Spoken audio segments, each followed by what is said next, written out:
Assalamualaikum warahmatullahi wabarakatuh. Kembali lagi bersama saya di Das Family. Nah, kali ini saya mau ajak teman-teman semua untuk berkenalan dengan 3 bersaudara yang dapat beasiswa S3 di Jerman. Siapa aja mereka? Kita kenalan yuk. Di samping saya ada, Si bungsu Ihsan.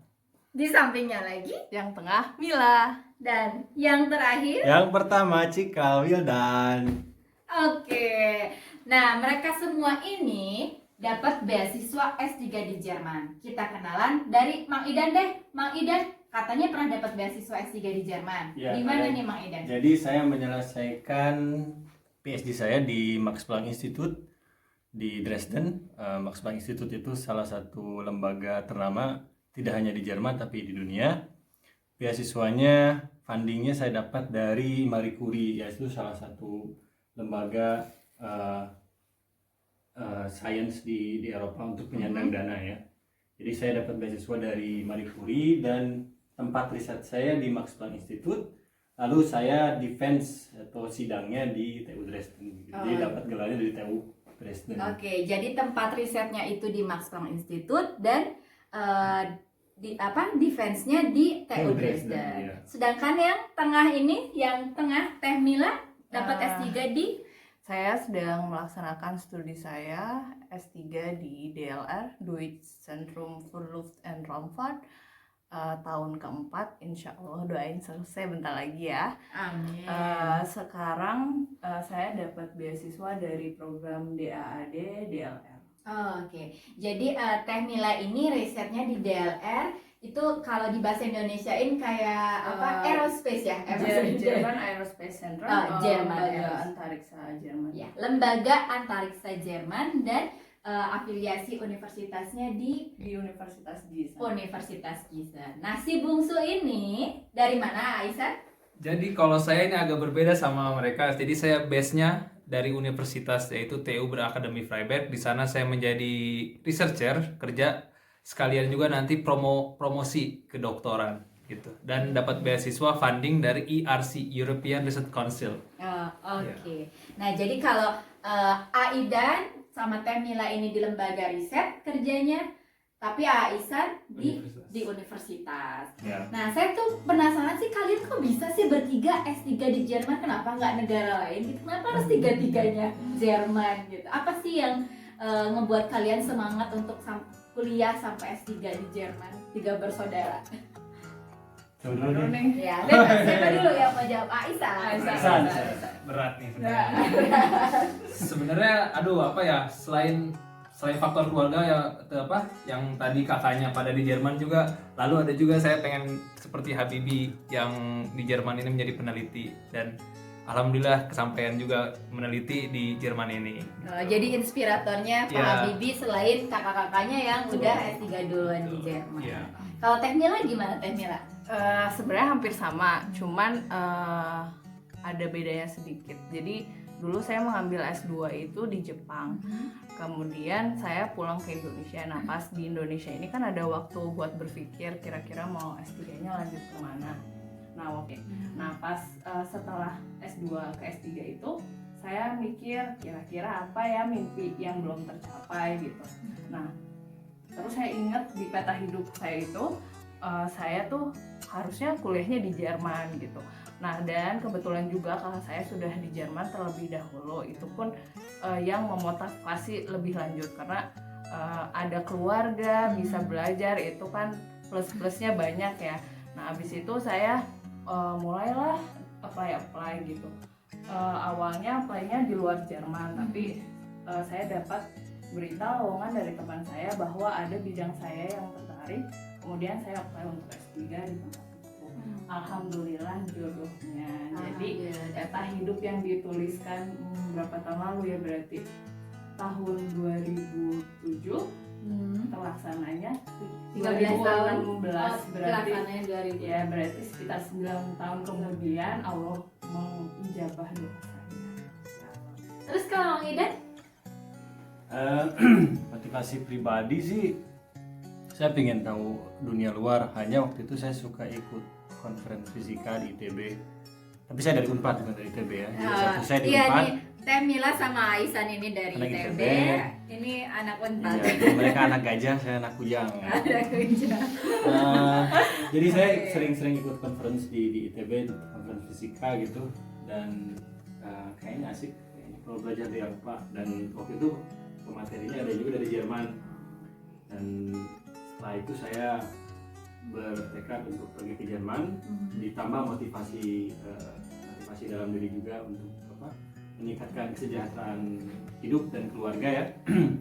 Terus tapi mimpi itu tertunda dulu, jadi saya ditakdirkan dulu ke Polandia ya. Tapi di situ S2-nya ya. S2-nya di Polandia, tapi di Polandianya pun dekat Jerman, jadi kayak perbatasan di kota Wrocław ya. Jadi cuma 3 jam dari Dresden.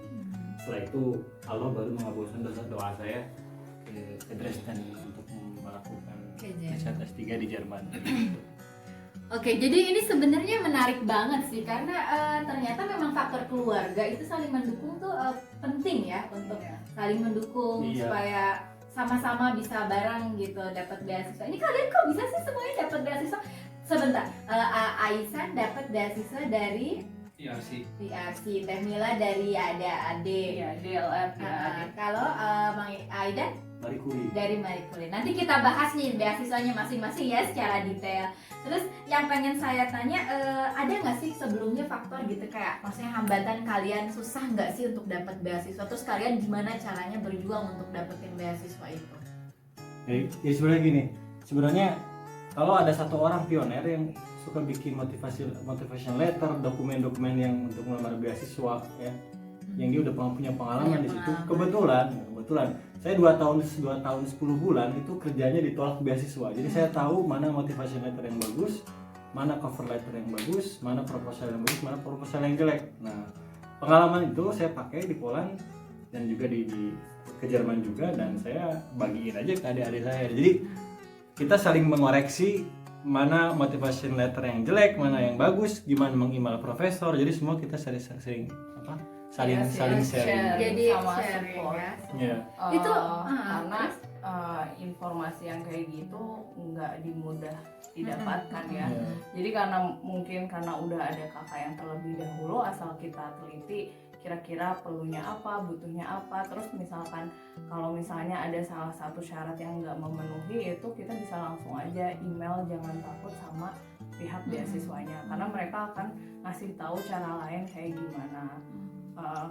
Di kasus saya itu IELTS saya kurang sedikit, terus saya dihubungi sama pihak beasiswa bahwa kamu bisa lolos seleksi administrasi kalau kamu mencantumkan surat dari dosen misalnya kayak gitu. Nah setelah itu baru bisa lanjut tahap selanjutnya untuk wawancara sama supervisor gitu. Jadi jangan karena misalnya kita udah berusaha nih, terus habis itu ada salah satu kriteria yang gagal, yang nggak masuk dalam kriteria tersebut, jangan langsung nyerah atau nanya-nanya ke orang, tapi kamu nanya dari narasumbernya biar pasti. Kalaupun misalnya dia bilang nggak bisa, ya oke, kita harus perbaiki lagi. Tapi kalau misalnya ternyata bisa, ada jalan lain dan mereka pun tertarik sama CV kita, ya kenapa enggak gitu, dicoba gitu sih. Oke, jadi jangan dulu kalau misalnya ada yang sedikit kurang atau kita nggak masuk ini kenapa, tanya dulu aja ya. Kalaupun mereka nggak bisa nerima, jadi kita tahu apa kurangnya. Oke. Dari Aisan gimana pengalamannya? Pengalaman saya dulu di sini kayak sama sih dari A dulu kan, dapat info coba dong daftar S2 di Jerman ketika itu langsung aja daftar, walaupun ada beberapa syarat yang nggak terpenuhi gitu loh, tapi kayak nekat udah coba dulu deh, tahu-taunya dapet S2 gitu. Nggak harus syaratnya ini, jadi kita kayaknya ada yang kurang, nggak jadi, Ya, cobain dulu aja. Okay. Sebenarnya tergantung case to case ya. Maksudnya kayak nggak bisa digeneralisirkan juga karena itu tergantung mereka tertarik sama profil kita atau enggak in the end gitu. Kalau misalnya mereka udah tertarik dan supervisornya apalagi, yang nggak ada yang bisa bilang enggak sih. Terus tadi juga yang menarik nih, kalian kan dari 2 lembaga riset, sedangkan Aisan langsung S3-nya kerja di di universitas, juga risetnya juga di universitas. Apa sih yang ngebedain?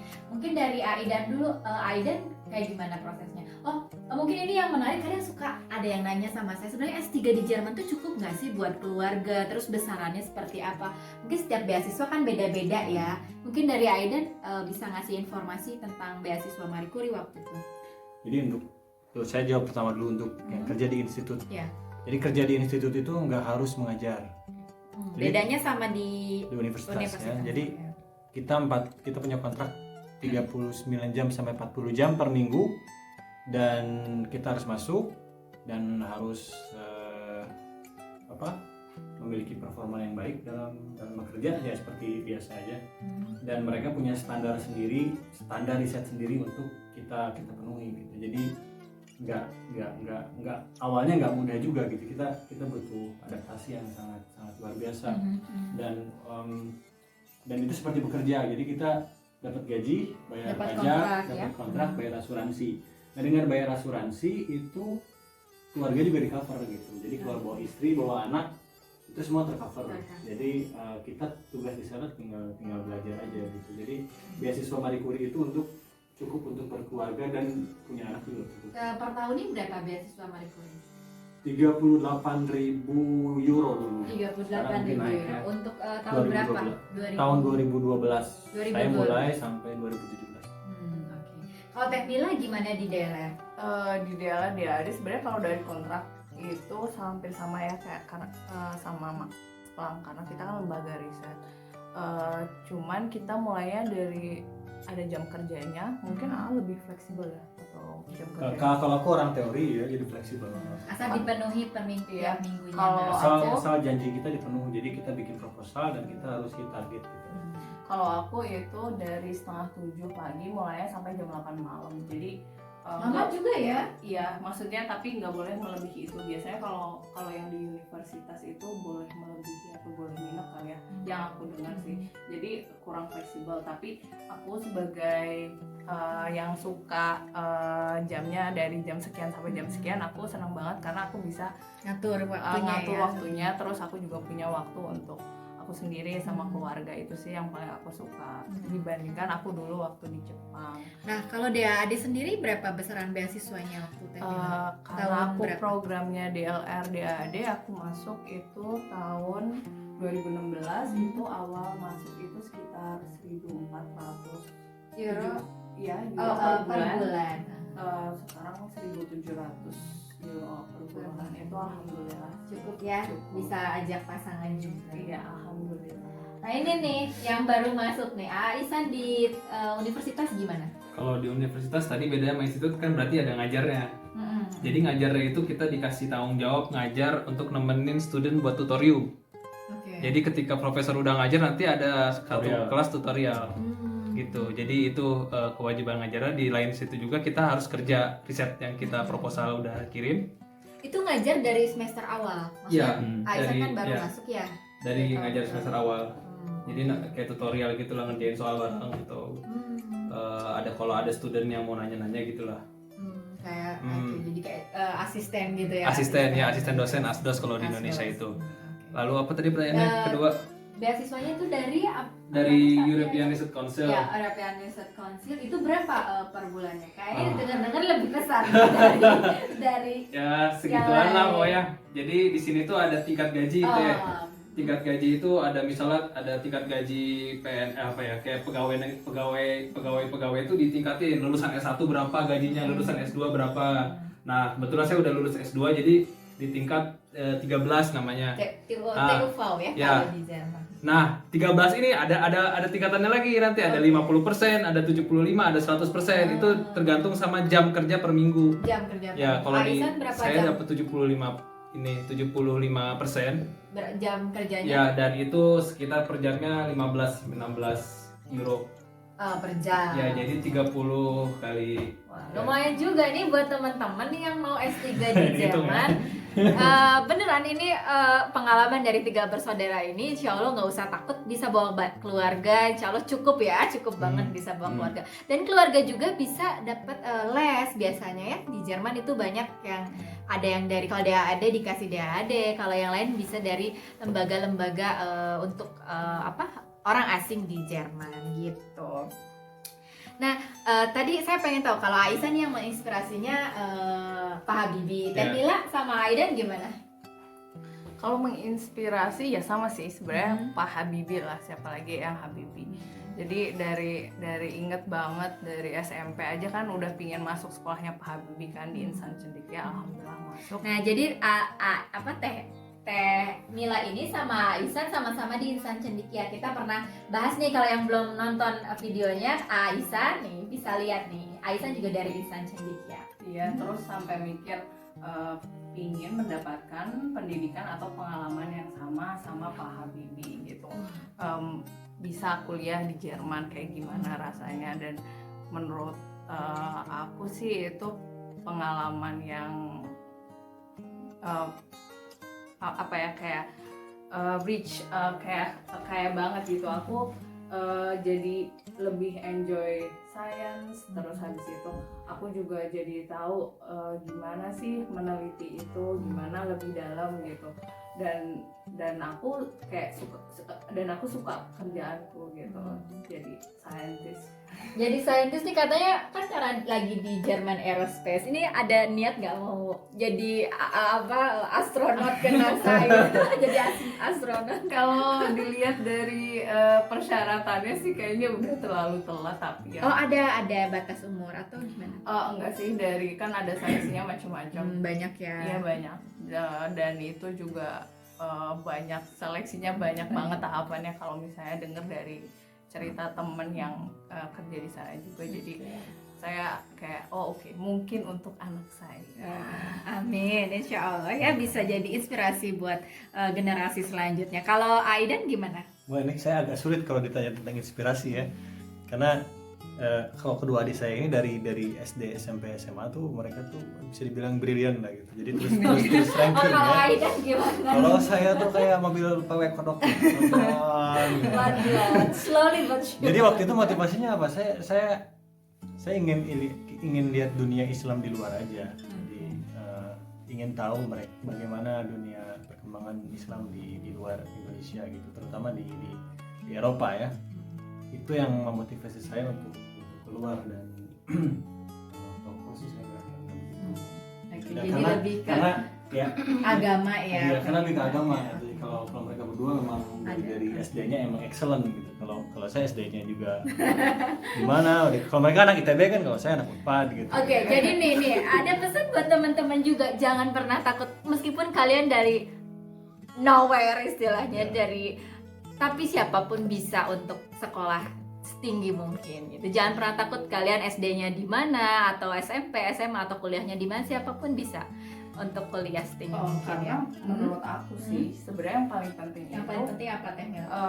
karakter kita, value dari kita itu yang mau dijual apa. Misalnya kerja keras kita, kejujuran kita, loyalitas kita. Karena itu kalau misalnya belajar ya, itu semua orang tuh udah dikasih kemampuan untuk belajar. Sebagai manusia pun ya kita dikasih akal pikiran untuk belajar. Jadi Tinggal dioptimalkan. Iya, tinggal dioptimalkan. Terus ketika kita sudah memiliki rasa jujur, percaya diri, tanggung jawab, habis itu loyalitas dan kerja keras, insya Allah.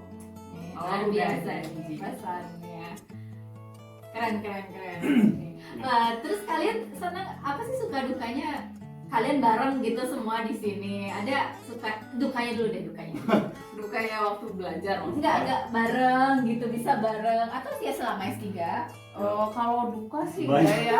Maksudnya menuju ke sini dukanya banyak. dukanya banyak. Menuju Perjuangannya ya. Iya. perjuangan. Justru itu yang membuat kita strong. Oke. terus tergeser untuk tidak tinggal di Indonesia. Jadi kalian betah nih di sini. Alhamdulillah. Apa ya? Jadi Karena di jangan Indonesia- dipikirkan kalau kita semua bertiga di sini itu tanpa perjuangan, itu salah besar.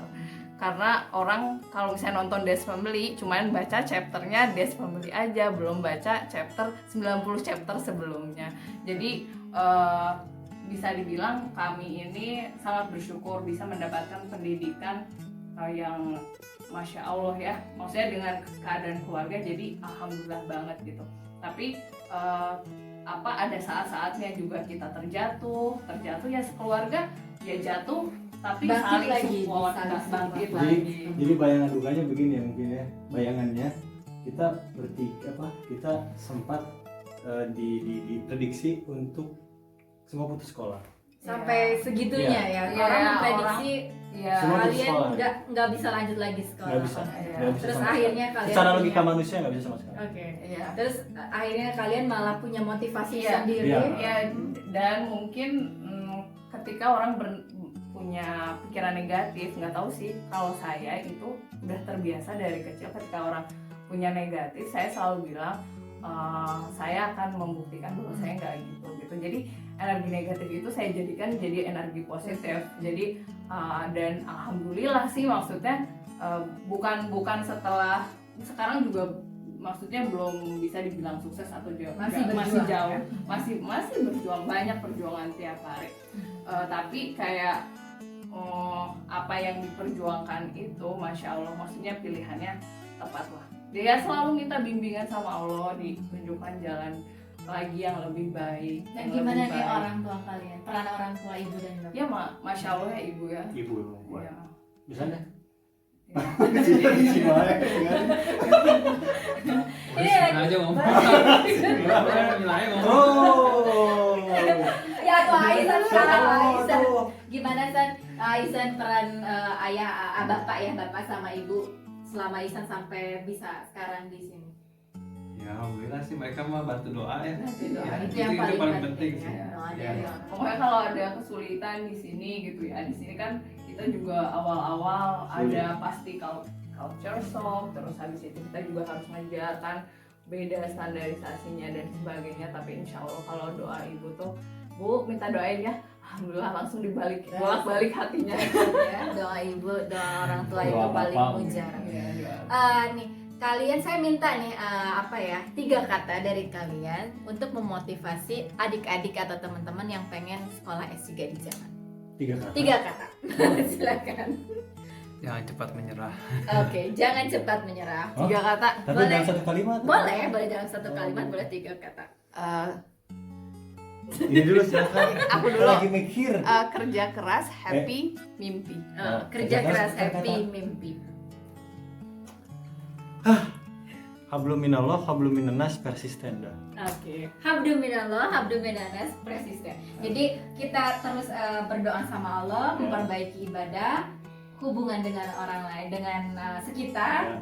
silaturahmi, dan persisten, artinya terus Istiqomah. berjuang. Istiqomah. Kalau nggak salah. Dari Teh Mila, kerja keras, happy, Mimpi. dan mimpi tetap harus dikejar. Dari Aisan, jangan pernah menyerah.